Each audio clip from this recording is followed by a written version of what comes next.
our अज्ञानतिमिरान्धस्य ज्ञानाञ्जनाशलाकय चक्षुरुन्मिलितं येन तस्मै श्रीगुरवे नमः। श्रीचैतन्यमनोभीष्टं स्थापितं येन भूतले स्वयं रूपा कदा मह्यं ददाति स्वपदान्तिकं।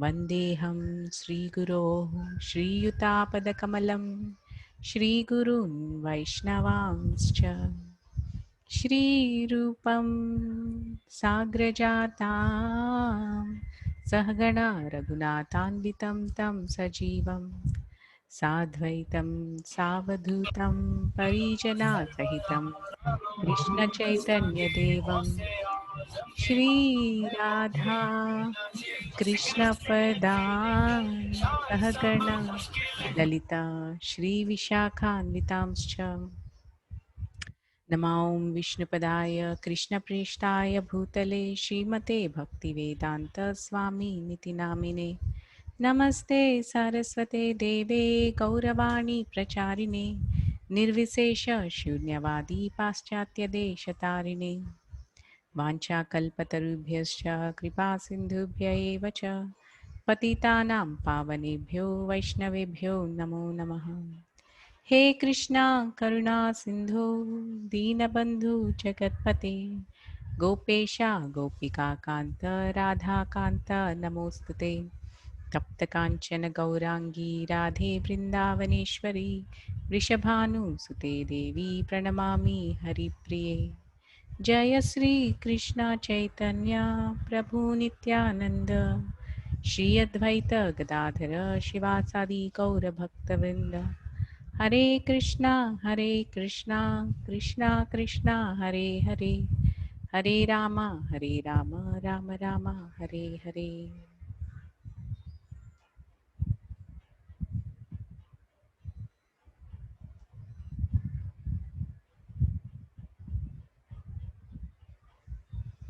हरे Krishna. So I welcome you all for our Sunday program today. Happy that all of you have made your time to attend this program. So we have started our third chapter of Gita, and today we are in the third session. So the acronym for the third chapter is TREE. T stands for Tyaga or renunciation. R stands for the rungs of yoga ladder. And we are still continuing the theme of the rungs of yoga ladder because last week we have just simply finished only half of it. So we will continue the other half today. Okay, and so in the acronym TRE, E stands for being an example, and the last E stands for the enemy of the soul. So that's about the third chapter. So today we will continue our theme on yajna. So if we see in this particular section, Krishna is gradually making Arjuna evolve from the point of karma kanda to karma yoga. Yeah, that is what we have seen. The chapter began with Arjuna's confusion as to how he should work. He was thinking Buddhi Yoga means that he should not actually fight. He should not act, and he was thinking that by killing the soldiers, he would accrue some karmic reaction. So he was thinking about all this because he did not have the idea of how one can be liberated with one's own work when that work is offered as a yajna to the Supreme Lord. So that's how Krishna was building up. Initially, he spoke about the Nishkama karma yoga. That is how one should work without desire for fruitive actions. And next, Krishna spoke about why and how one should, how initially, even if you have desire for the fruits of one's action, or even if one has a desire to enjoy, one can do so in a way, in a system that Krishna has provided. And that system Krishna has provided is the mutual cooperation between humanity and the demigods. So the demigods are various agents or the servants of the Supreme Lord who supply the necessities of mankind. And human beings should offer their respects, their gratitude, and their yagyas to the demigods to please them. And when the demigods are pleased, they in turn will give so many gifts to the humanity at large. So this is a process of mutual cooperation that Krishna has stated. But this is not the ultimate. This is at least a step that is beyond vikarma. Vikarma means whimsical action. Yeah, so this is a step that is much higher, and it takes you to a better destination wherein the human being accepts an authority for execution of one's activities. So in that way, Krishna is slowly building up. And today we are going to start with a very, very interesting concept of Vedic economics. So before we start the Vedic economics, I want to share with you some important points. What was yesterday, June 5th? We celebrated something. What is it? What is the speciality of June 5th? Anybody?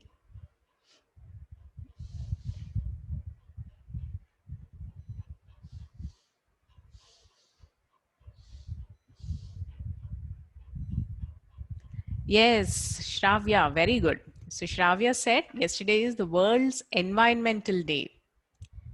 Yeah, yesterday we've celebrated this World Environment Day across the world.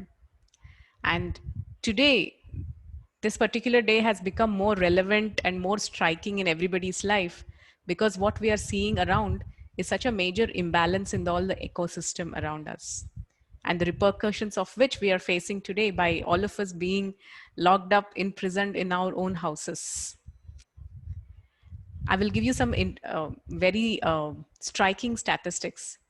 The UNEP, United Nations Environmental Program, yeah, it has given statistics that every year we are losing about 4.17 million hectares of land. Yeah, so much of this 4.17 million hectares of land is roughly equal to the size of the Denmark country. So much of land we are losing, so much of forest land we are losing, because it has been because of human encroachment, because human beings are encroaching that land to build their own setups of industries or housing, or it is usurped for animal grazing. Yeah, when animals are grazing, these animals are further used for slaughterhouse and they are taken as meat. So loss of such huge quantity of land. Can you imagine every year we're losing almost a country as big as Denmark? And losing so much of land implies there is a major imbalance in the entire ecosystem, because land means it's the soil, it means water, it means flora, it means fauna, the animals, all these are an interlinked ecosystem. That's what an ecosystem means. Ecosystem means an interrelation between different organisms and between various systems of the nature. They all come together, and that's how this whole environment is. It functions in a beautiful way.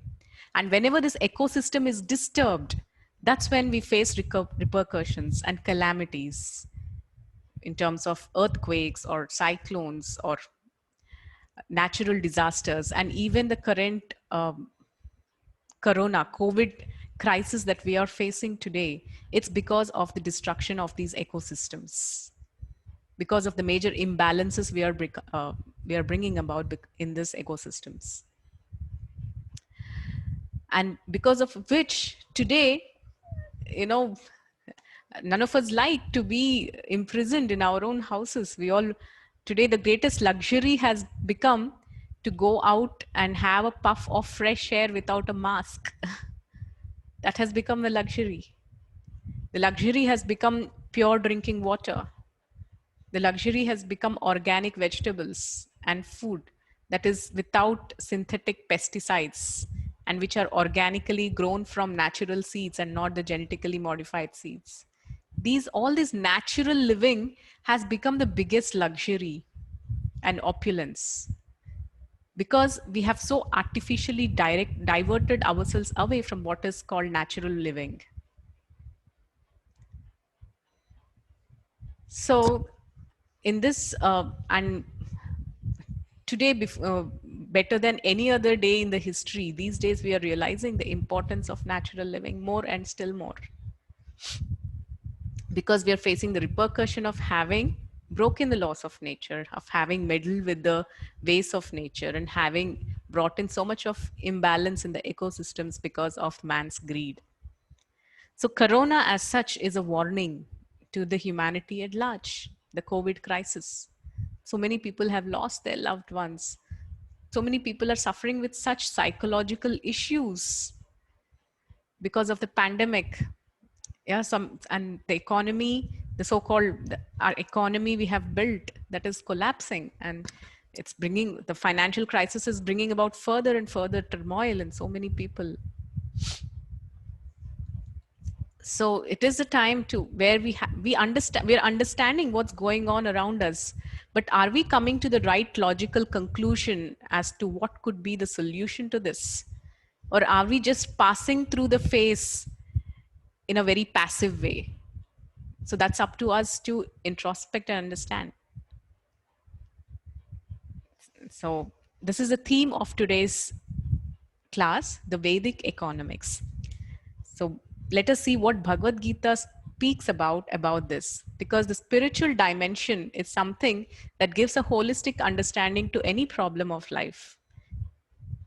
And in Bhagavad Gita, Krishna gives a way of living that is simple and that is most beautiful and satisfying. So what is that way? Let us see today. Text 14.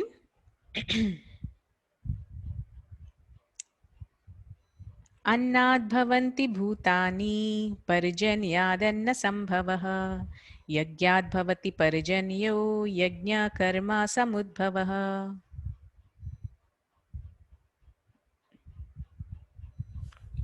अन्नात् भवन्ति भूतानि पर्जन्यादन्न सम्भवः यज्ञात् भवति पर्जन्यो यज्ञकर्म समुद्भवः.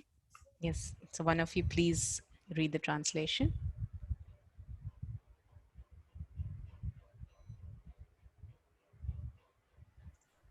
All living bodies subsist on food grains, which are produced from rains. Rains are produced by performance of yajna, and yajna is formed of prescribed rites. Yes. So very, very important verse this is. We will discuss this verse in detail. So it begins with Annad Bhavanti Bhutani. That means all living bodies. Bhutani means the Bhuta, the living bodies, subsist on Annad. Anna means food grains. This is a simple truth, but a very profound truth. Because the more we meditate on this truth, we come up with a reality of how much we have deviated from the practical application of this very reality. Human beings, what do we all survive on? Each and every one of us. What is our basic need? The most basic need, anna, that is food. So we all are subsisting. That means we are existing on the basis of food, on anna. So what are the basic needs of humanity? I want to hear from you. What are the basic needs of humanity? Food, clothes, and shelter. Yeah, food, clothing, and shelter. It's as simple, right? But if you just go and look at each of these departments individually and collectively, can we just see how much we have complicated them? Food, today's food, that itself is a big topic. As I said, getting organic fruit or organic vegetable. What is organic fruit or organic vegetable? It's a food that has naturally grown without pesticides in a soil that is free from all these synthetic fertilizers. Yeah, and which has grown without the use of any pesticides. So this is organic food that was so naturally growing earlier, and now that has become a big opulence. Yes, food. And India stands, actually, recent statistics says India stands number one amongst all the Asian countries in the number of food deliveries that it is taking up. That means more food is purchased, like Swiggy or Zomato, etc. The percentage is the highest. That means Indians are amongst I mean, the country which is highest in terms of ordering food outside. That means nobody is cooking at home, basically. About 21%, India stands highest. So more and more today we are realizing the need and importance of eating homemade food like never before. Yes, it is said the food that is obtained in packets, especially sold as ready-made food, or what we call as fast food, that's not food. It's a product that was meant to sell. So when we eat that kind of food, the number of diseases that we are acquiring, which are called the lifestyle diseases in the recent past, are innumerable. Yes. And there is one big business lady. She's not from India. She manufactures all these early morning breakfast, I mean, ready-made breakfast items. So she was once having a conversation with another industrialist, and she said, what is her goal? Her goal is to make an Indian housewife free from the job of cooking. That means that's how much she wants to manufacture fast food. Can you imagine these are their targets? So if that were to be case, can you imagine what is the health of the children, the health of the next generation who will sustain on fast food? And food industry is the largest growing in industry in the current situation. But there's how much of complications are coming up in this particular food industry, which is the very basis. Food is simple. The grains that are naturally grown in the fields, just bring them, cook them in a sattvic way, and nicely offer to the Lord and simply consume that. It is nourishing to one at the physical level, emotional level, and at the spiritual level. All layers of the body are nourished, and a human being is happy. So deviating from that norm, how much complications we have brought about in our own lives and in the lives of people around us and the industries around. And so next, let's talk about clothes. It said basic necessities are food, clothing, and shelter. Clothes industry, how much the current government is working hard to promote Chaineta Industries, yeah, the hand weaving clothes. Yeah, earlier the servant maids in our homes, they used to be very grateful and very happy if you just donate them one sari. But these days they have more number of saris than we do. And in fact, donating a sari, they're not very pleased with it. They just want money. Because clothes have become, they're just manufactured in the factories. And because of which, it's the whole consumption has become, there's an increased artificial demand that has been introduced into the economy. So because of which more and more land is used for cotton trees. We're not going to eat cotton, right? All these cotton trees are, more land is used for cotton trees, and that cotton is used for making clothes, and there is excessive clothes, more than what human beings require. So that is why we see that there are more and more, malls and industries based on clothing, and humans as such, they're consuming more clothes. That means they're using clothes more than necessary. As a result of which, today nobody's in dearth of clothes. It's produced in excess, but because of which they have caused imbalance at another level. Yeah, there is a shortage of food, or there is shortage of the basic necessities of food and grains. Why does this come? It because of the artificial usage, the imbalance that is created because of an artificial need. The land that is, even for example, so much of land, especially in the Godavari districts. Yeah, it's been used for fisheries, pisciculture.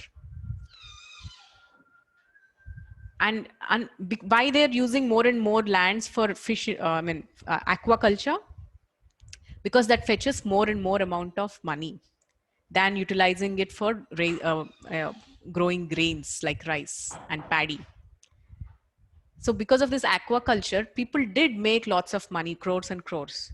But unfortunately, later what they have found out is that land that is which is now used for aquaculture, it becomes totally barren because of all the uh, chemicals that you use for growing these fishes or prawns. And now so that land has become barren to be utilized for agriculture. This no longer can be used for agriculture. So this is again another imbalance that we have brought about in nature. So whenever a man operates based on the principle of greed, that is when the whole imbalance starts in the ecosystem. So one of you said food, clothing, and now let's talk about shelter, houses.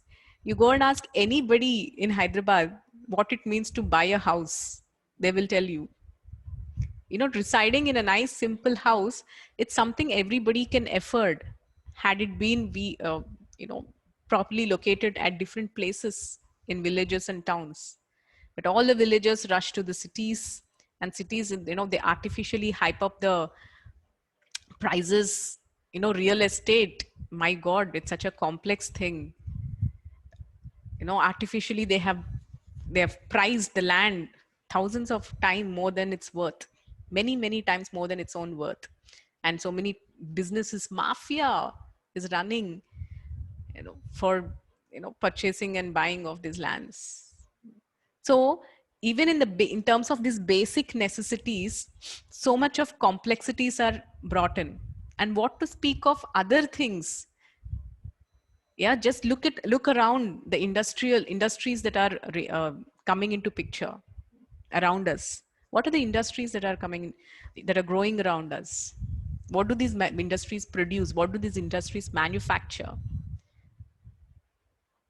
And how much do we really need? Annat bhavanti bhutani, the human being subsist on food grains.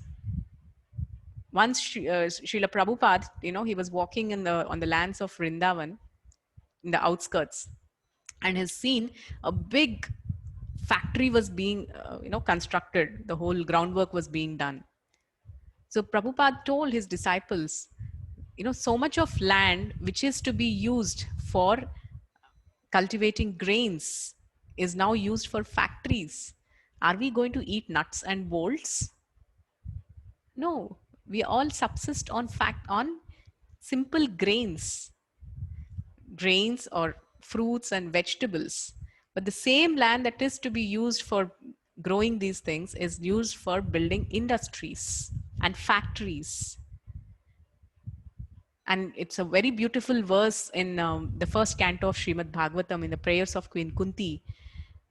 So Queen Kunti actually glorifies Krishna, that just by merely you glancing upon the various fields, all the earth becomes prosperous. And what is real prosperity? Prabhupada explains in that purport. The real prosperity of human population. Okay, let me ask you, what is real prosperity for humanity? What is prosperity according to all of you? We are all doing what we are doing because we all want to get some prosperity, right? We all love to be prosperous. So what is prosperity according to your definition? Any of you?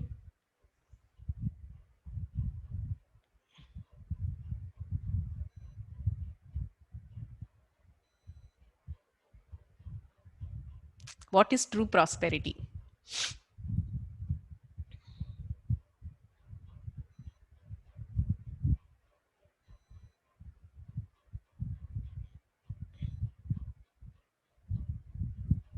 Yes, anybody?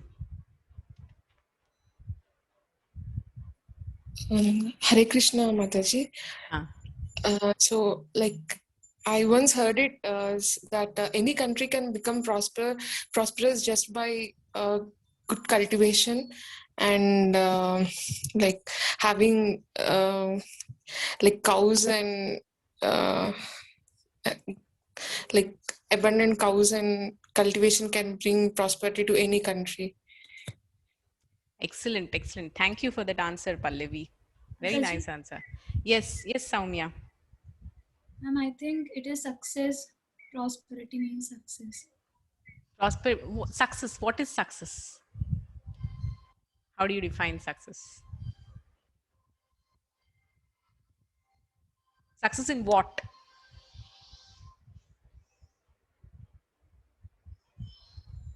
Matlab, see, Whatever we yeah. desire.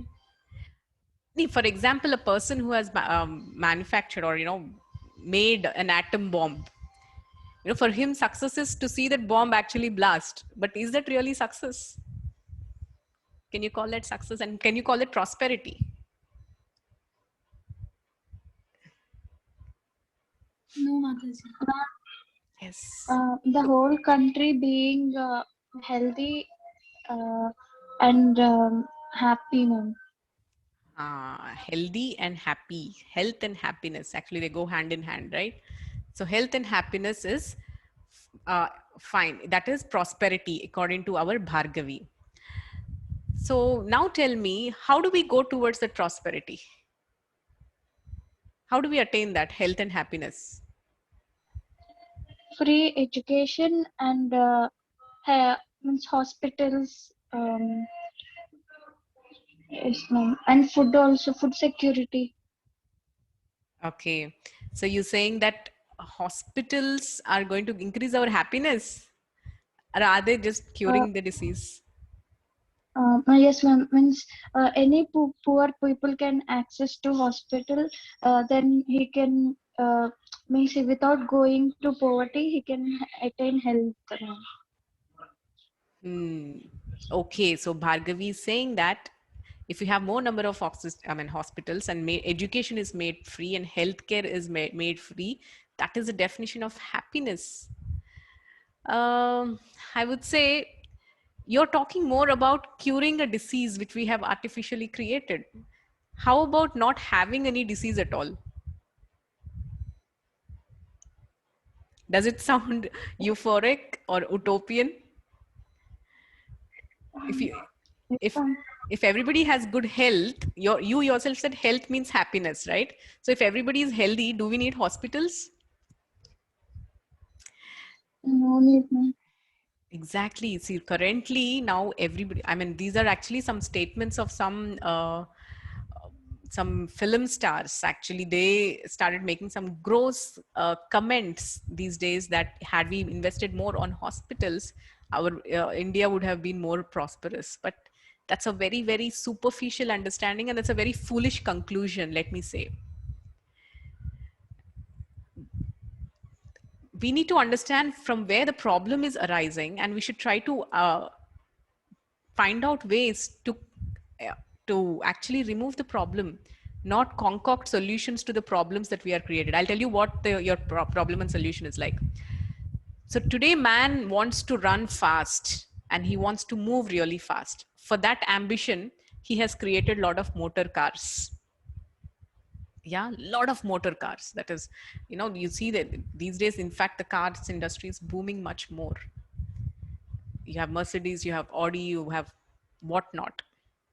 So much in the industries of cars. But more and more these cars have increased. More and more fuel consumption has increased. And that led to more and more pollution, air pollution. And that led to more and more global warming. And global warming is leading to more disasters and more diseases. So you're seeing getting the connection. The more we are trying to invest into our artificial needs, the more and more, we are trying to bring imbalance in the ecosystem of the nature.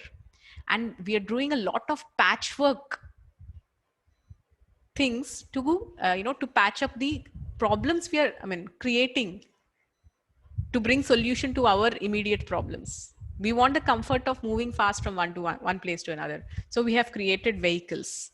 And now the repercussion of it is air pollution. And to counter the air pollution, now again, all the entire UN Everybody, they come together, we celebrate the World Environmental Day and we discuss, oh, we are suffering so much. But from where did it all start? It all started because of the human greed. Actually, I will tell you, in the Mahabharata, Arjuna was once given the benediction by Agni Dev that, my dear Arjuna, I will give you the benediction of Yantra Vidya.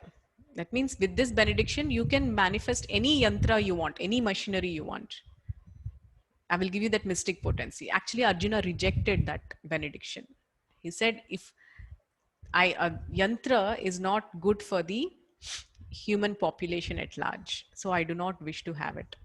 We will fight wars based on whatever artillery we have learned from the gurus, but we are not going to bring in yantra or machinery into the picture. He rejects that boon. So that is why the whole environment has sustained over a period.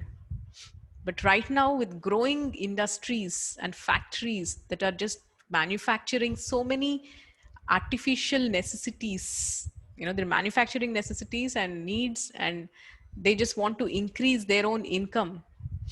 And if factories have to run, who will have to come and work? The human, the human force. And these all the people, all their vital energy is just extracted to make these factories run. And what do these people get in return? Some meager wages.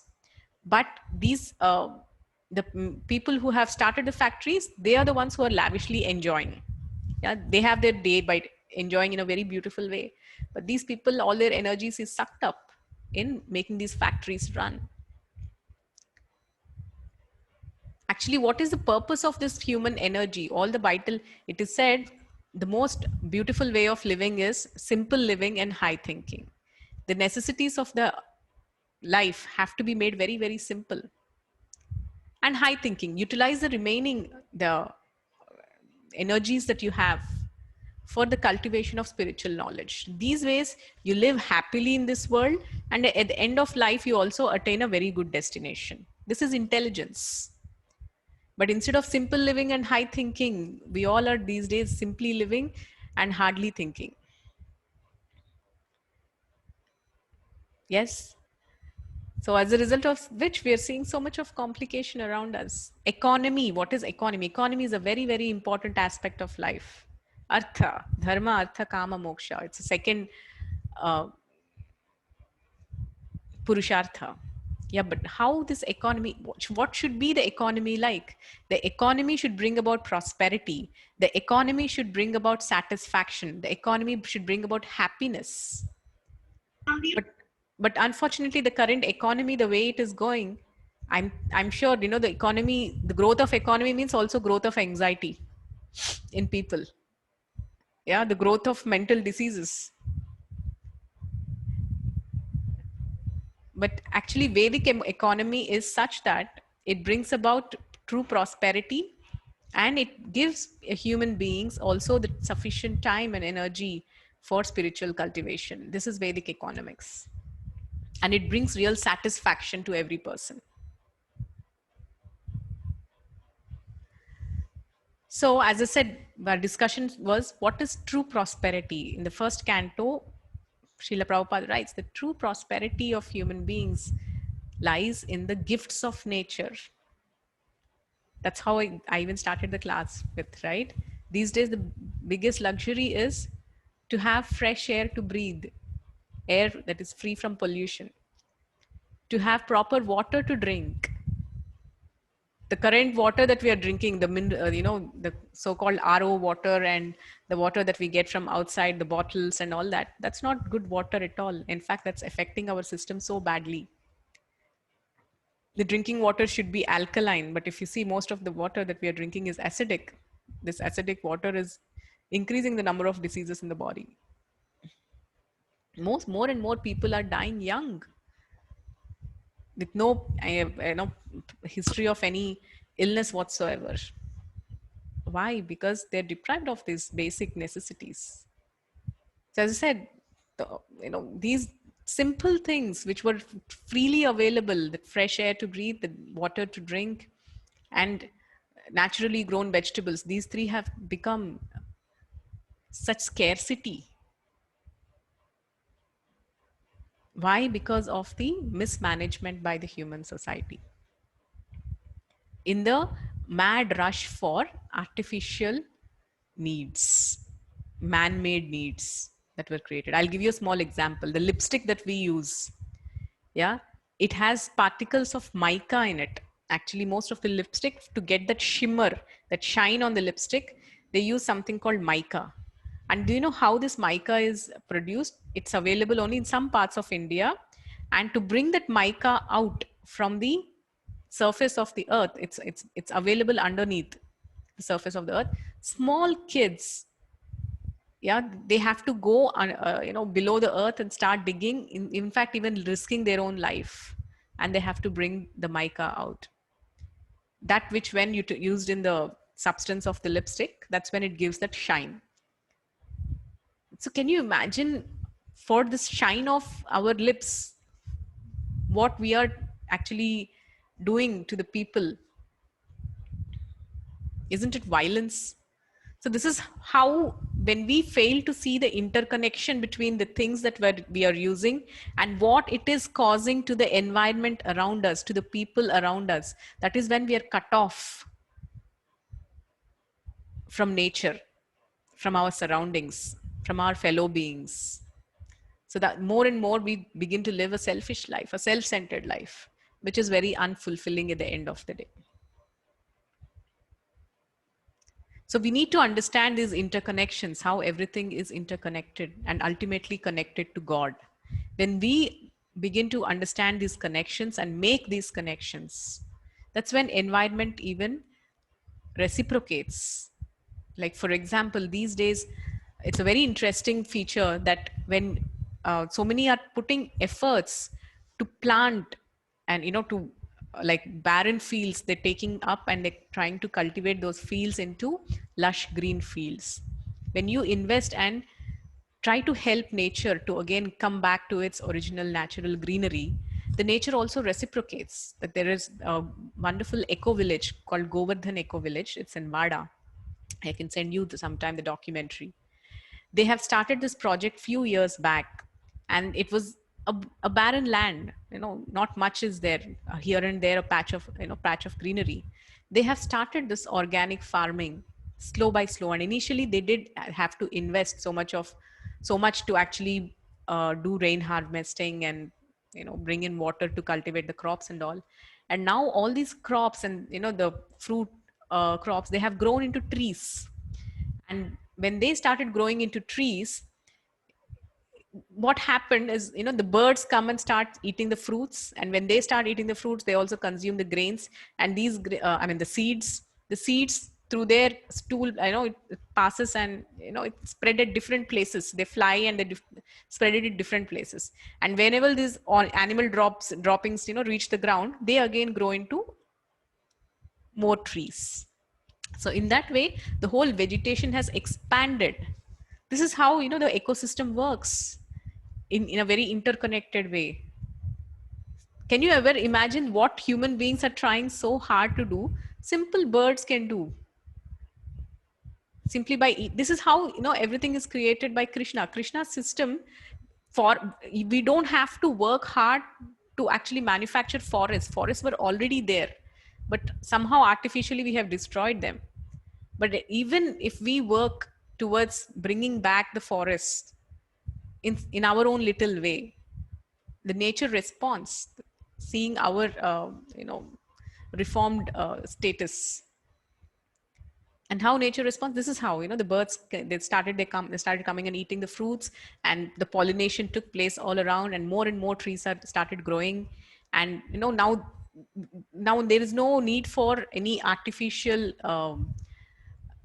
water supply. They're all subsisting because the roots have gone further deep into the ground and taking water by themselves. You don't have to maintain any further. Initially, you have to put an effort to see that all the crops are growing for some years, and after that they take care of themselves. Not just that they take care of themselves, they give fruits, they give flowers, and they give shelter and everything. They give their tree bark, what not trees can give.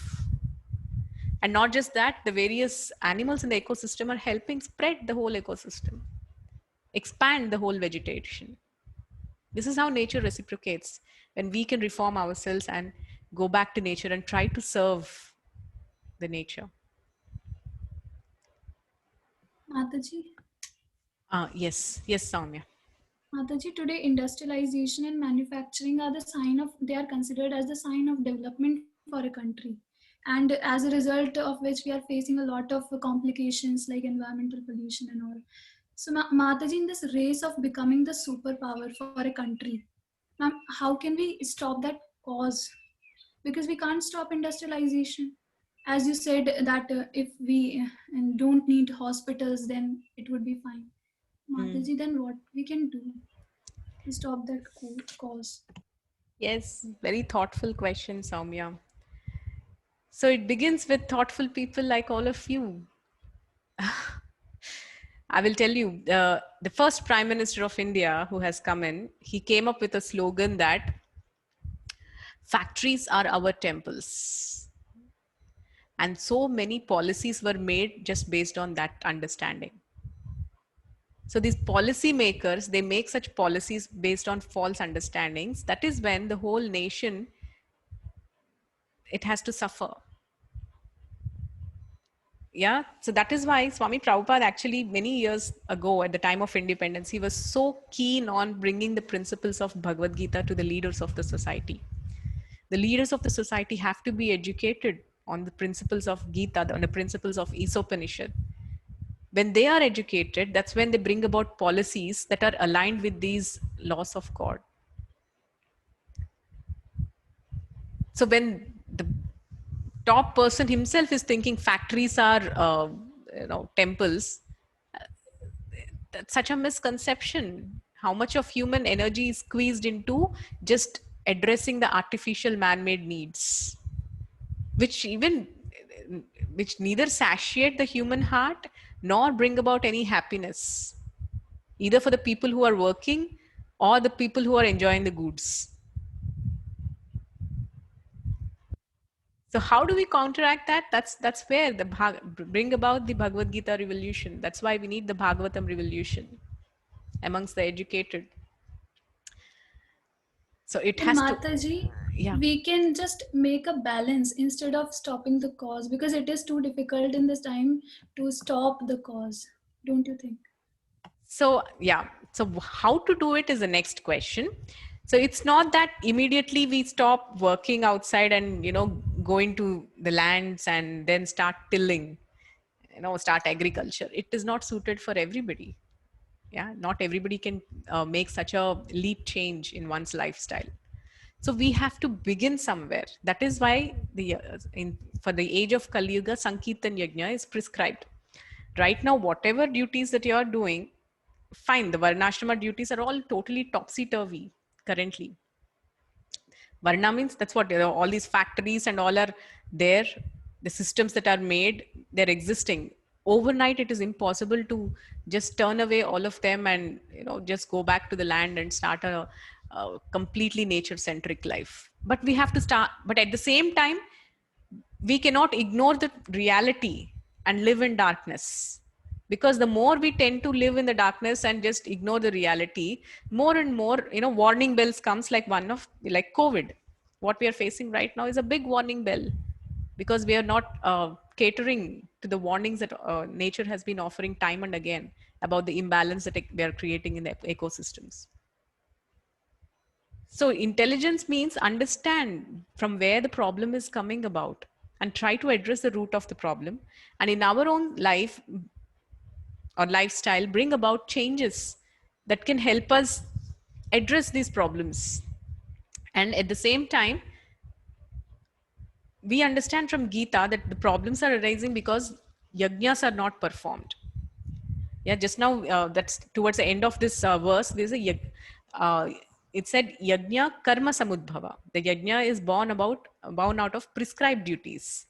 So prescribed duties means duties that are born out of the body, that is varna and ashrama, and the duties that are born out of the soul's duties.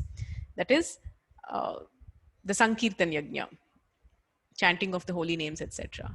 So in this day and age, as you said, things are so much complicated. We have come so far in terms of industrialization and the technological development, etc.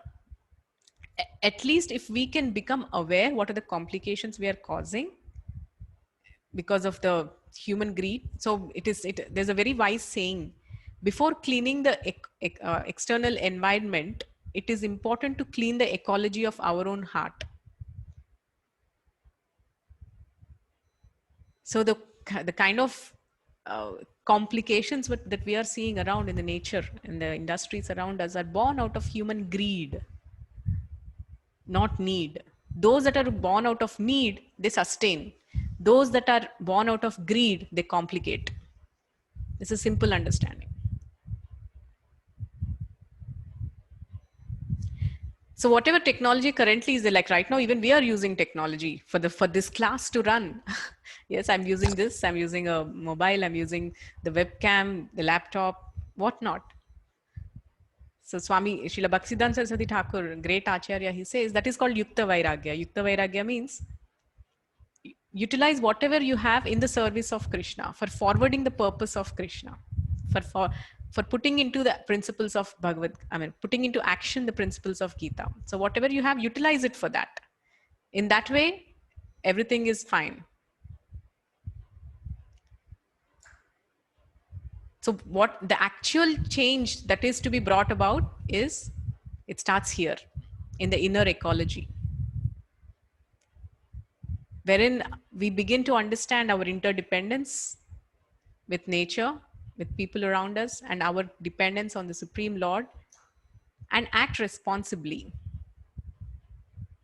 So when each and every one of us can think that way and be educated on those lines and act that way, certainly the world will be a much better place to live in. And such work is being, it's been started and it's been propagated at so many different levels, at so many different ways for the past few years. So much of work is happening to bring about that change. So at least from our side, we can be a part of the solution rather than being a part of the problem. So for that, we need to begin from understanding what the problem is and trying to bring about a practical solution from our side. Like, for example, there are many pass outs from IITs who have invested their intelligence into bringing about some wonderful changes in the agricultural field. They have helped the farmers to come up with ways for increasing the production of organic farming and helping their products to be sold to the public. And there is so much of work that is being done to revive the handloom industries, the man-made the natural products. Like, for example, they have had a tie-up with, there are people who could make amazing baskets and containers from straws, not just in an elegant way, but even in a normal way. So they have, there are people who can encourage such people, who can bring in more manufactured from the natural products. In that way, the community can be helped, and the problems of the ecology is also solved. So in that way, when the top person is educated about, what's happening in the nature, in the environment, how much of pollution is going about and what is the cause of it, and how to promote natural products and that which sustain ecology. So this requires education. So education is needed, and it has to be utilized for the right purpose. First of all, a person has to understand the concept of simple living and high thinking. For that, a person has to understand what is the purpose of life. So to understand what is the purpose of life, one should have the understanding of teaching of Bhagavad Gita. That is why spiritual life is central. It is so important. Without understanding the purpose of life, a person will be simply lost. At the max, what a person can come up with means a set of moral codes for the normal functioning of the society, but even that doesn't last long. For the whole, either the economy or the ecology to be sustainable, the central and pivotal role that is played is spirituality. So we can be a part of the solution by trying to personally practice this culture and promote it to the best of our whatever we can do. That is why Krishna at the end of Bhagavad Gita says, न च तस्मान् मनुष्येषु कश्चित् मे प्रियकृत्तमः भविता न च मे तस्मात् अन्यत् प्रियतरो भुवि. There will never be a person who will be more dear to me, who can propagate this science of Bhagavad Gita to others, because that the, the concepts of Gita, they have such potency, they can bring about true world peace. So it begins with we trying to understand what actually Gita is speaking. It begins with that, and later practice, and later preach.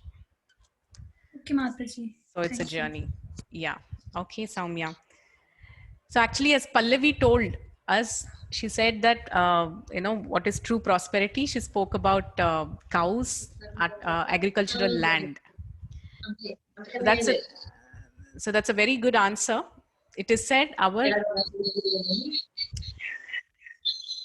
for a true prosperity to come about, one should depend on three things. What are the three things one should depend upon? God, number one. Number two is land. Number three is cows. So when human beings are depending on these three, that is on God, on land, and on cows, this is where prosperity sets in the humanity at large. Okay. So that is what is Annad Bhavanti Bhutani. Human beings are subsisting on grains. Actually, there's just this one sentence, Annad Bhavanti Bhutani, that is human beings are subsisting on grains, itself is a critique on the entire industrial civilization we are living in right now. We are all dependent on grains, but what are the industries that are running around us? How is it related to our subsistence? It's very, very deep thought and profound thought. I mean, if you have time, please reflect over. Just take a close look around the way world is functioning around us. What are the various factories that are developing, industries? What are the various departments, etc., etc.? How far you only begin to realize how far we have deviated from the natural way. Okay, so that is Annad Bhavanti Bhutani. So the grains, living beings are subsistence on grain. And from where do this grain come from? Yeah, Annad Bhavanti Bhutani Parjanyad Anna Sambhava. That means these grains are coming from rainfall. Yeah, rain comes, and that's when grains are growing. So grains are dependent on rains. Yes. So actually, when many years ago, when Prabhupada has visited Hyderabad, yeah, our own Hyderabad, there are some journalists who came to Prabhupada and he started asking questions about, Prabhupada, what do you feel? Do you feel that Dvaita philosophy is authentic, or Advaita or Vishishta Advaita? They started asking all those questions about very complicated philosophy. Then what Prabhupada said? Prabhupada told, your area is suffering from drought. There are no rains. Please know that Parijanya Anna Sambhava, this drought it's come about because of non-performance of yajna, and what you have to do is actually start performing Sankirtan yajna. This is the philosophy that you all need to know and practice. So this is the verse Prabhupada was referring to when he came to Prabhupada came to Hyderabad. So the grains are born out of the rains. So and from where do the rains come? Yajnat bhavanti parajanyo. The rains come when the yajnas are offered properly. There are so many proofs to this. Actually, a few years ago, there was one Prabhuji, his name is Yugal Kishore Prabhu from America. He has visited one of the drought-stricken places of Telangana, which has not received rains for a long time, for many, many years. Many years that the area did not receive rains, because of which the farmers, they were committing suicides, and many people were leaving their villages and they're going into the cities to work in industries and facing a lot of crisis. So this Prabhuji has visited this place, and there they have done a program. some, I think Bhagavad Saptah or something, for a few days. They started educating the villagers about the process of Krishna consciousness. And at the end of those few days of his discourses, last day the farmers started complaining, we are ready to do all this, but our real problem is there are no rains. So he told them there are no rains because you are not offering yajnas. And what is a yajna? You have to perform Sankirtan yajna. In that way, on the last day, they have performed massive kirtan for a long time, for many hours. And the end of that kirtan, it started raining. So the village actually saw rainfall after so many years. And they were all so happy. And they started, most of the villagers took up to chanting of the holy names. And they started saying that, yes, whatever we do, we'll try to do it as an offering to the Lord. So this is no rocket science. It's simple understanding. You're performing Sankirtan Yajna, you're pleasing the Supreme Lord who is in charge of the demigods, and who, when he is pleased, the demigods are also pleased and they supply rains. This is the process that is given in Gita.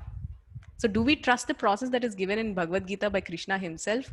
Or are we depending on the artificial man-made systems which are born out of godless civilizations, which are meant to face the doom one day or the other?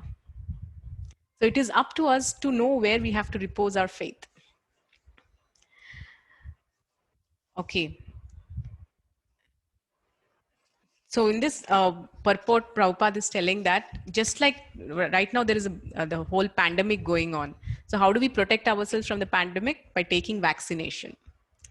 So similarly, when we eat the food that is offered to the Lord, the food that is offered to the Lord, it actually works as a vaccine against the contamination in the human society. So that's the importance of performing yagyas. And also, as I said, the so-called famine or scarcity that we are currently experiencing, it's artificial. Actually, Prabhupada says that scarcity is a myth, because the Lord has given us everything in abundance. But somewhere, for example, in America, every year they dump quintals and quintals, thousands of tons of food into the sea, just like that. Why do they dump it into the sea? Because if it goes into the market, the prices fall. So much of excess is just dumped into the sea. So on one side, there is dumping of so much of grains that have been produced. On the other side, some other countries facing famine. Isn't this a mismanagement of the human greed? And also, it is said that 90% of the grains that are produced in America, 90% of these grains are consumed by the animals. That means humans are consuming only 10%. 90% of grains are consumed by animals, because these animals are raised to be slaughtered, and because most of the Americans are into only meat eating. Most of them don't take vegetarian food. And the one more interesting finding is that simply by turning a vegetarian, a person can bring about so much of, he can do so much of good to the ecology. He can reduce, they even gave that calculation, 3,216 tons of carbon dioxide emission is reduced if one person turns vegetarian for an year. That's the calculation. And also, the amount of grains that is required to, like, for example, for getting 1 kg of meat, that animal has to feed 16 times the grains, multiplied by 16 times. So the more we are consuming, for just little bit of meat on the plate, that means that meat is equivalent to many other, multiplied by 16 times of the grains, which would have fed many other people in the society. So there's a lot of these ecological calculations, how by taking up to meat eating and inordinate meat eating, we are causing so much of imbalance in the society. It is said again that every year around the world, 50 billion animals are slaughtered. 50 billion. This is the statistics. I mean, I don't know if you've heard of something called Einstein's pain wave theory, EPW. According to this Einstein's pain wave theory, they've found out a place in Gujarat which is suffering from major earthquakes, and they have done research into why this place is going through so many earthquakes. Why not other places? So in that research, they found out that so many animals are slaughtered in that place of Gujarat. So whenever massive animal slaughter take place, the pain of the animals, it is transformed as waves into the inner sheets of the earth, and it causes tremors. And that's how earthquakes are caused. And so these days, the research has gone to find out that there is a close relationship between animal slaughter and the earthquakes that are happening. You can Google search this, EPW, Einstein's pain wave theory. So simply, that's how Prabhupada writes, human beings who are accustomed to eating meat and flesh must also depend on the production of vegetation in order to eat the animals. So in that way, we need to understand that we are all subsisting on grains. The whole human civilization is subsisting on grains, and we should use our intelligence to bring about that harmony and balance in nature, and utilize whatever time is remaining for cultivation of our spiritual lifestyle. These days, if we speak about spiritual life, everybody come up with one answer: we have no time. Why you have no time? No time is because life has become so complicated. If we live a life of sattva guna, spiritual lifestyle is a very natural outcome. So that happens by actually living the life that has been given by Krishna to all of us. Okay, so we will go ahead. I think discussed text 15. Karma brahmodbhavam vidhi brahmakshara samudbhavam tasmat sarvagatam brahma nitya yajne pratishtitam.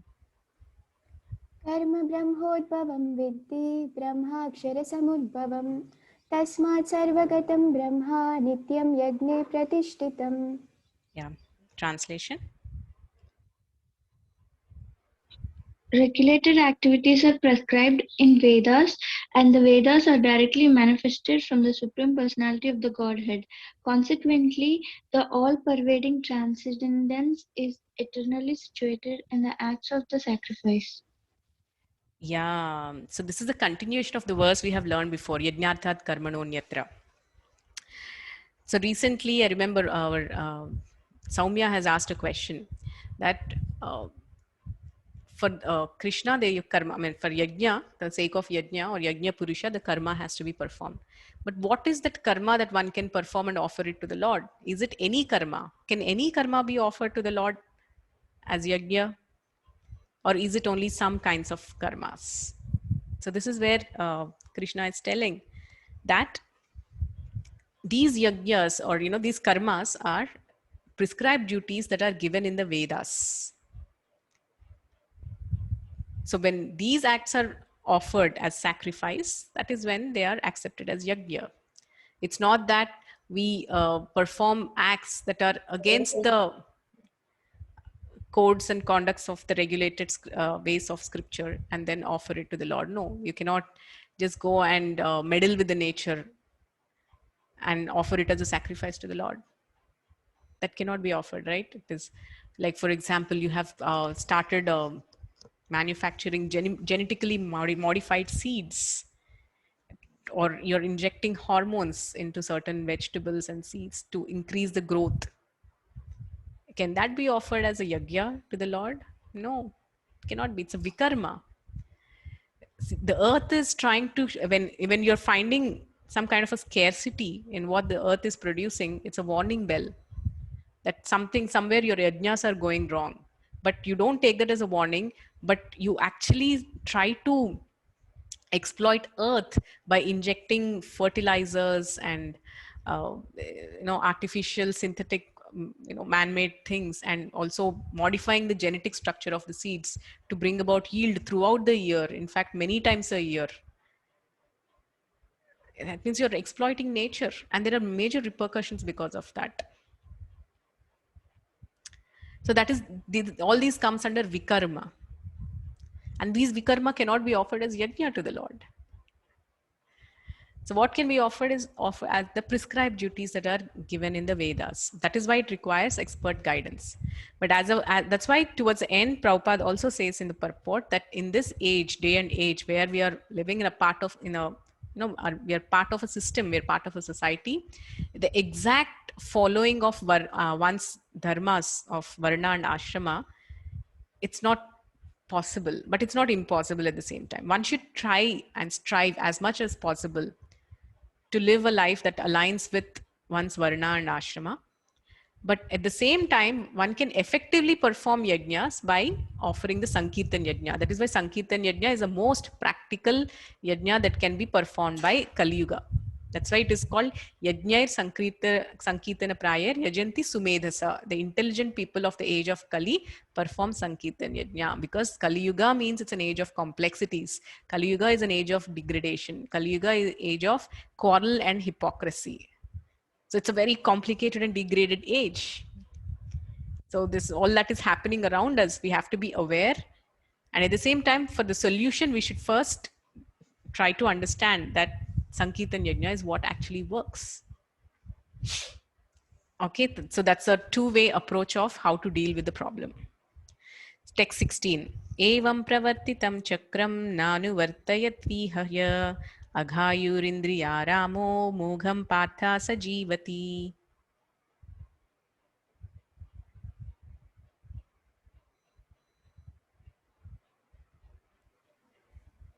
एवं प्रवर्तितं चक्रं न अनुवर्तयति हय अघायुरिन्द्रियारामो मोघं Partha सजीवति. Yeah, translation. My dear Arjuna, one who does not follow in human life the cycle of sacrifice thus established by the Vedas certainly leads a life full of sin. Living only for the satisfaction of the senses, such a person lives in vain.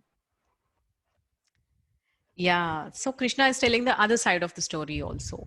If you want to be indifferent to all these teachings and just live life like, party, be merry. There is a famous saying, right? Work hard and party harder. So if you live by all these kinds of philosophy, you will be lost in the journey of life. You will neither be able to elevate yourself to a higher destination, what to speak of those who are dependent on you.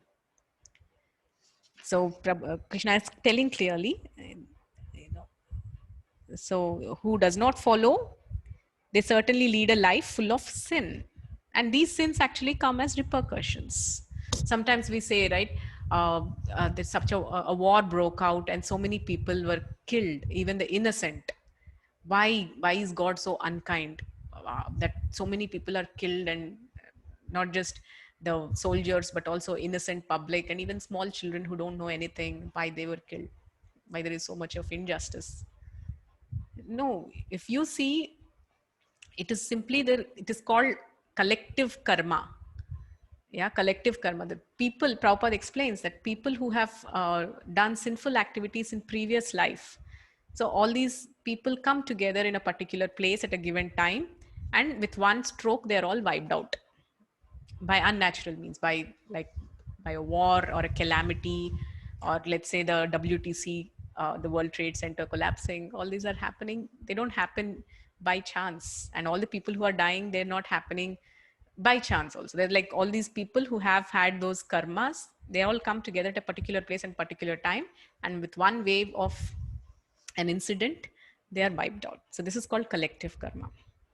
So one should therefore follow the process that is given in Gita and thereby live a life of true fulfillment, achievement, and that which leads one to a higher destination, and not degrade one to a lower form of life.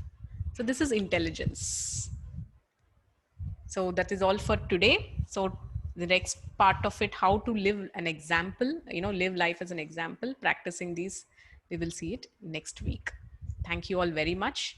Any questions or comments? based on today's class?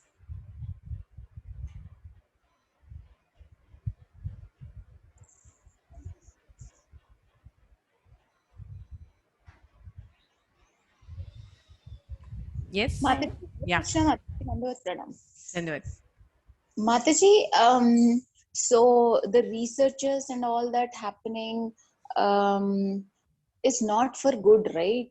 I mean, the science, technology, and whatever.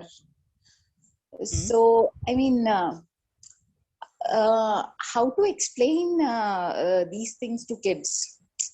Because in the name of the comfort, or in the name of increasing the yield and all that, everything is like exploiting only, right? In the name of the research. Yes. So I mean, so the technology and all that is also not good. So how, I mean, should we encourage our kids to I mean, studying and all that? I don't understand. I mean, when I see exactly what we are studying and what is the spiritual knowledge, both are, I mean, quite opposite. Yes, yes. So, I mean, when I make them study, I mean, I know, okay, this is not right knowledge, but then, yeah, I mean, I'm like always confused. Yes, very thoughtful question, Prashanti Mataji. Also, you're a very thoughtful parent as well. So, education is the biggest question, and actually, the answer also lies in education only. So, for example, you're telling this by being a parent. Imagine devotee teachers who have to teach in educational institutions. What will they feel? They have to you're just teaching your child and you're feeling that it's not actually bringing them to the point of God realization. So how this education is going to help them? But what to speak of teachers who actually have to teach it, and they know that what they're teaching is actually not taking them closer to the Lord. So these complexities and confusions are prevalent everywhere around us, because that's when we begin to understand the reality, the truth, and when we begin to appreciate how far we have strayed from the norm. So these confusions do start coming. That's when actually the process of dovetailing comes into picture. Start from where we are, and we have to try our best to, as I said, focus more on the Sankirtan Yajna, because that's what is practical in this age of Kali Yuga. As I said, the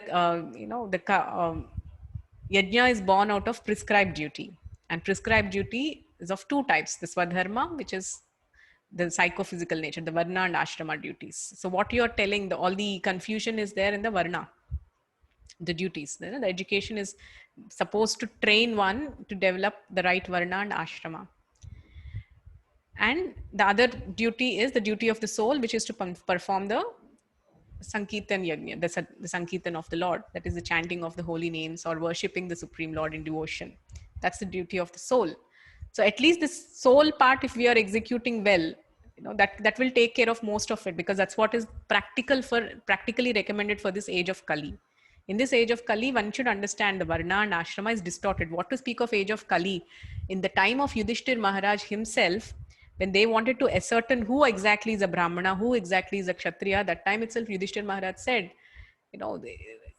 right now there is so much of mixing of these different jatis that it is difficult to ascertain who is a pure Brahmana or a pure Vaishya or a pure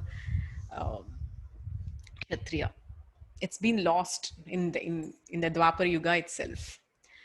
So currently, coming to education part, when we feel that confusion as an educator or as a parent, what we can do is we can focus more on bringing in, taking them towards, like for example, you teach them science or mathematics.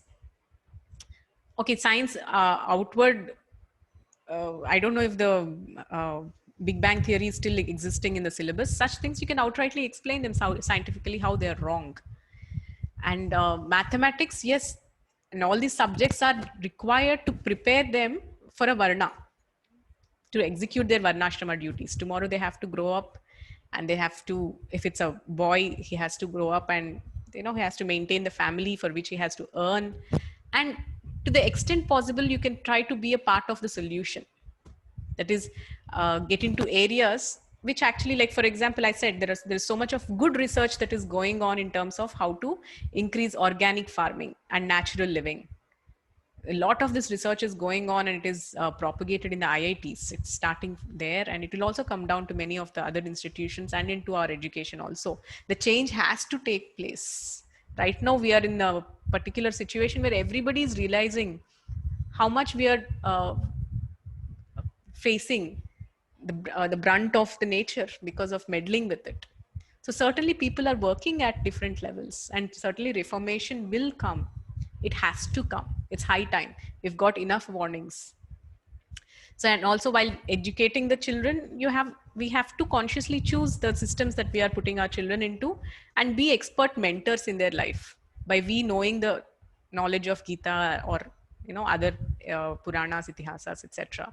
We should try to give them the right direction in their journey. That's what at least as parents we can do. Give them the right samskaras at home and give them the right direction in which they can apply their education. These two things we can do. Yes, Mataji. Yeah. Okay. Fine. So that's all. Thank you all very.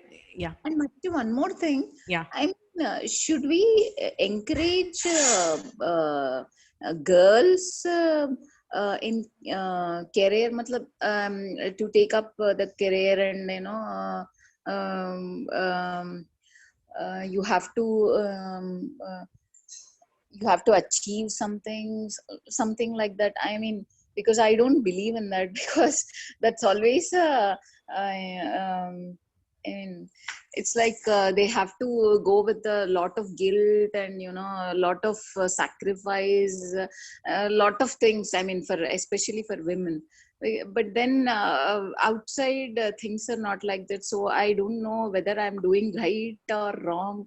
I mean, yeah, career-oriented women. Very, very, very, very important question, Prashanti Mataji. Very important question. Actually, last week our class was about the importance of prasadam, and I said how spiritual revolution actually starts in a kitchen. Yeah. So, okay. So your question about the importance of career for girls. Yes, one side, one has to understand the practicality, and also there are two things.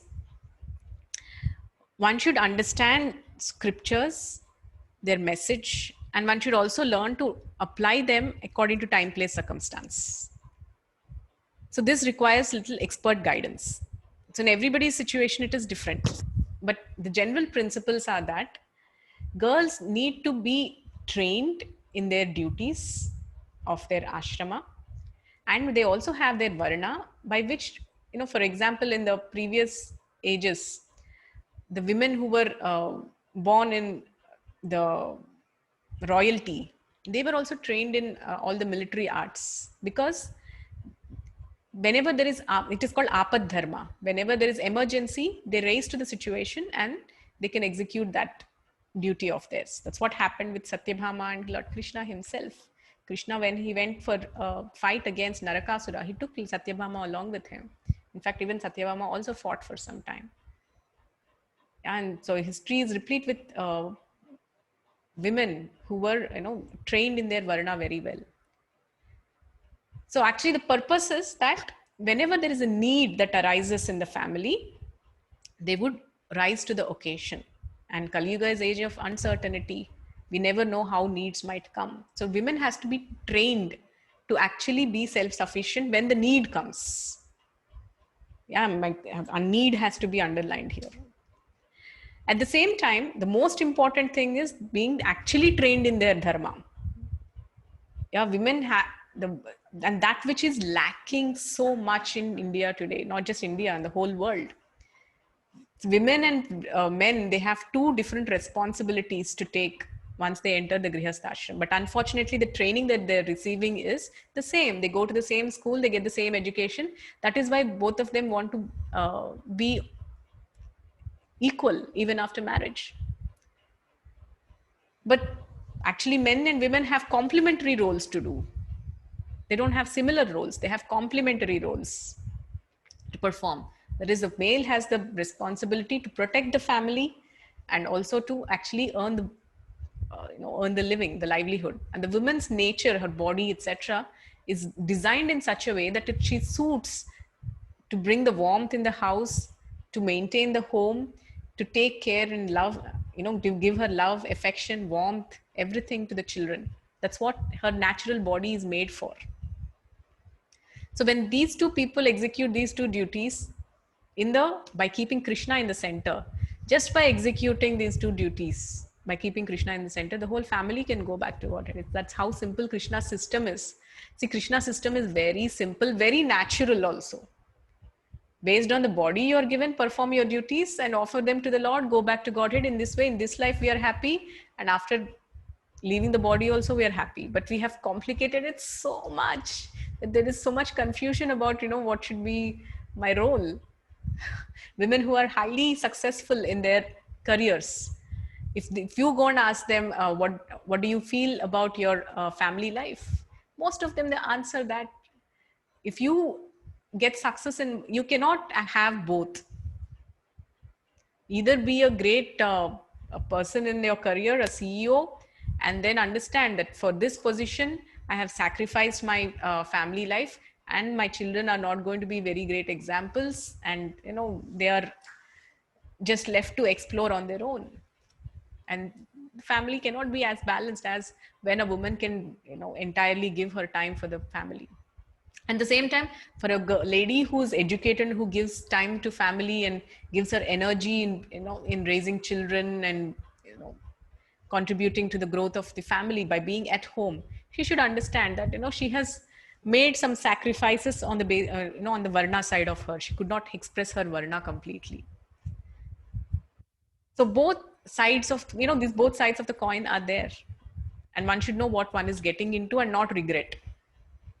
And women expressing their varna is not new. Like always, in history is rife with examples where women have contributed so much through their natural passion. In one of the famous example is Mother Kaushalya, who's the mother of Lord Ramchandra. With all the resources she had, she started many gurukuls. Yeah, that requires a lot of administrative capacity and the vision for the future. And she started many schools with that.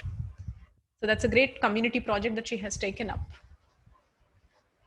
Yeah, and also there are many examples in the times of our great king, Vijayanagara Samrajyam, Sri Krishna Devaraya. His, what do we call, his, in his period, there were many women who have taken up jobs as lawyers, yeah, in the court of justice, etc.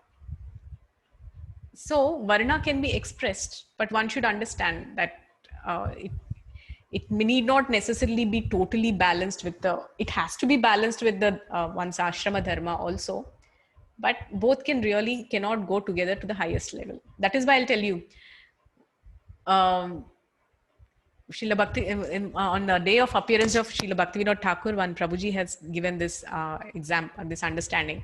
What everybody wants to be successful in their varna, everybody wants to be successful in their ashrama and bhakti. So what is success in one's varna? Success of one's varna is expression of one's psychophysical nature that can be fulfilling to one's own self. Yeah. Ashrama, what is success in ashrama? Execution of Nishkama Karma Yoga. That is success in one's ashrama. And what is success in bhakti? Developing pure love of Godhead. So when these three are developed in an individual, you can really consider it as success. Today somebody was talking about success, but what is real success? This is success. Being successful in varna, ashrama, and in bhakti. That is the success of life. If you have excelled in your varna, if you have excelled in your ashrama, excelled in your bhakti, that's it. That's a more successful life. You can read the life history of Srila Bhaktivinoda Thakur, a great acharya, how he has excelled in all these three. He was an excellent magistrate, a lawyer, so much so that he was so much wanted by all the British personnel. The cases which people used to take weeks to months to solve, Bhakti Vinod Thakur used to solve in, just a matter of minutes, within an hour. That was his expertise. He had very high promotions. And his ashrama, he was a father of 10 children. And one of his sons is none other than Srila Bhakti Siddhanta Saraswati Thakur, who is himself a ray of Vishnu. Yeah, he's Amsha of Lord Vishnu. Such a great father he was. And his bhakti, you have to read the number of Namahattas Srila Bhakti Vinod Thakur has started, the number of people he made to chant, the number of books he wrote, the amazing, his contribution to the line of Gaudiya Vaishnavism, it's uncomparable. Yeah, he actually founded where the birthplace of Lord Chaitanya is. He actually, when the teachings of Lord Chaitanya are diluted so much, he brought them back to its original purity, and he published it, he propagated them. Massive. His contribution to the line of Gaudiya Vaishnavism is unparalleled. And this he achieved by simultaneous success in his Varna and Ashrama also.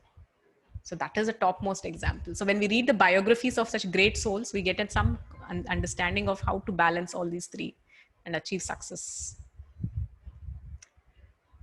So, and as women, as I said, we have to work accordingly. Yes. Mataji, one last thing. Yes. So actually, men are like, they can leave everything and completely concentrate on bhakti or related things. But then they have their own challenges. I don't. I agree to that. But then women, we have to do a lot of parallel things, and we just can't leave everything like them. So sometimes I feel I don't know, probably we need that type of thing. That's why we became women or something like that. So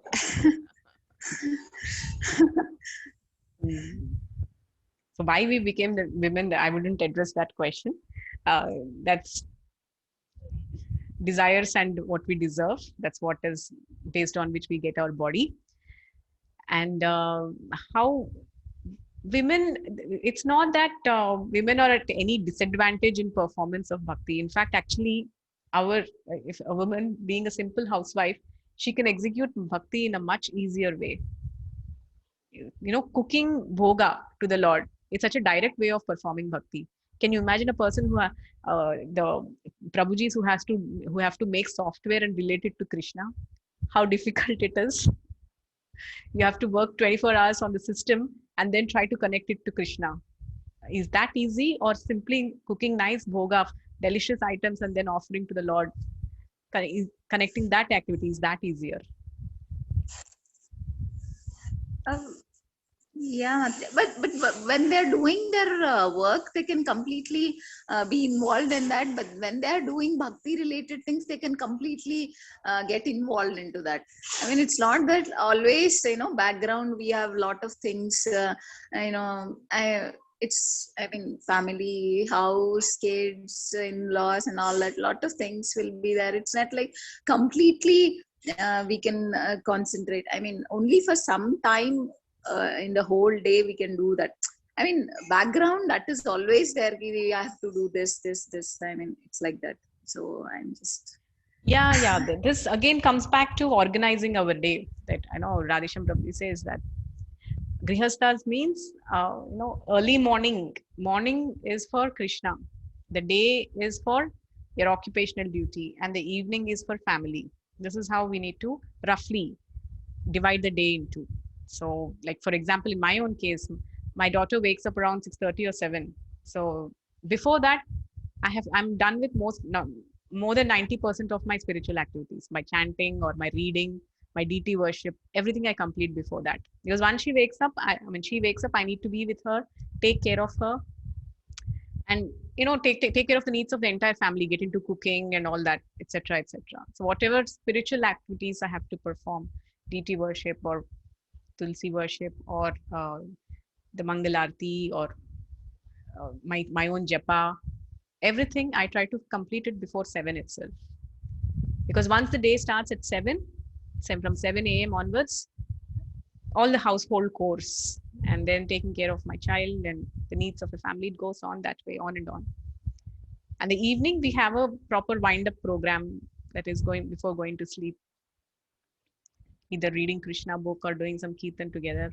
Of course, right now the situation is because of COVID, things are not very much balanced because many people are psychologically affected because of relatives being affected or etc. etc. But this is the process. This is how it goes. This is how effectively we can use time, segregate the time for respective items. So once we keep the early morning time for our spiritual activities, it's an undisturbed time. Whatever undisturbed time you can get in a day, identify it and allocate it for Krishna. Yes, Mataji. Yeah. That's the most intelligent investment we can make. And that permeates through actually other activities. Once that is taken care of, the remaining part of the day also, whatever activities we do, we'll be easily able to connect them to Krishna. Okay, so it's a practice. It's a practice. It's not that overnight we achieve to it. It's a constant practice, Okay, Mataji. Yeah, actually, if somebody asks me what is the best part of Krishna consciousness, I can tell that it's our daily routine. If we follow our daily routine properly of the proper deity worship and proper execution of our duties, that whole day is such a wonderful offering to the Lord once done properly. It's so blissful. Okay, so we ran out of time actually. I will end here. Any other questions, please post it in the group. Thank you all so much. Have a great week. Srila Prabhupada ki jai. Thank you, Mataji. Hare Krishna. Hare Krishna. Thank you.